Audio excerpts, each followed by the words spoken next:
இப்போ நீங்கள் சொன்னீங்க ம். திமுக அதிமுகவோட கோட்டைன்னு சொல்லி சொன்னீங்க. இது வரைக்கும் டிவிக்கு போட்டி இல்லைல்ல, ம். அதனால அவங்க கோட்டையா இருக்கலாம். ம். இதுக்கு இந்த 2026 நீங்க பாருங்க என்ன தமிழ்நாடு நடக்குது. தளபதியோட கோட்டையா இருக்கு போகுது. அதாவது மற்ற கட்சியில் கம்பேர் பண்ணக்குள்ள தமிழக வெற்றிகள் என்பது மக்கள் மத்தியில் ஒரு நல்ல எண்ணமும் நல்ல ஒரு எதிர்பார்ப்பும் வந்துட்டு இருக்கு. அதனால இப்போ இருக்கிற ஆளுங்கட்சிங்க கொஞ்சம் டைட் கொடுத்துட்ருக்காங்க.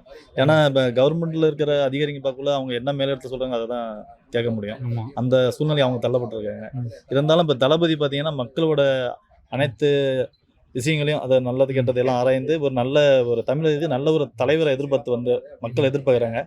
அது மாதிரி ஒரு தலைவர் வரக்குள்ள அவங்க இருக்குள்ள மேலிடத்துலேருந்து அவங்களுக்கு ப்ரெஷர் இருக்குங்க இல்லைங்களா, அதனால கொஞ்சம் இது இருக்குங்க. ரெண்டே கட்சி தானே அப்பையிலேருந்து மாற்றி மாற்றி வந்துட்டு இருந்தாங்க முதலமைச்சராக. ஒன்று ஏடிஎம்கே, இன்னொன்று டிஎம்கே. இவங்க ரெண்டு பேர்த்துக்கும் மூணாவதா ஒரு ஆள் இப்போ வந்திருக்காரு நம்ம டிவிக்கே அண்ணன். அதனால இப்போ எடப்பாடி சார் வந்து அம்மா இல்லாதங்காட்டியும் வீக்குன்னு சொல்லிட்டு டிஎம்கே அவங்களே முடிவு பண்ணிட்டாங்க. இப்போ புதுசாக வந்து இளைஞர்கள் எல்லாமே டிவிக்கே தான். இளைஞர் வீட்டில் அம்மா குழந்தைங்க எல்லாமே அண்ணனோட இதுதான். அதனால அவங்களுக்கு பயம் வந்துருச்சு. அதனால எப்படி இவங்களுக்கு மாநாடு நடத்த விடாம பண்ணணுமோங்கிற நோக்கத்தை தான் பண்றாங்க. ஆனால் பண்ணிட்டு போகட்டுமே அப்படிங்கிற எண்ணம்லாம் இல்லை. பண்ணிட்டா எங்கே ஜெயிச்சிருமோ அப்படிங்கிற ஒரு பயத்தினால தான் இத்தனை கண்டிஷனு இவ்வளோ தூரம்.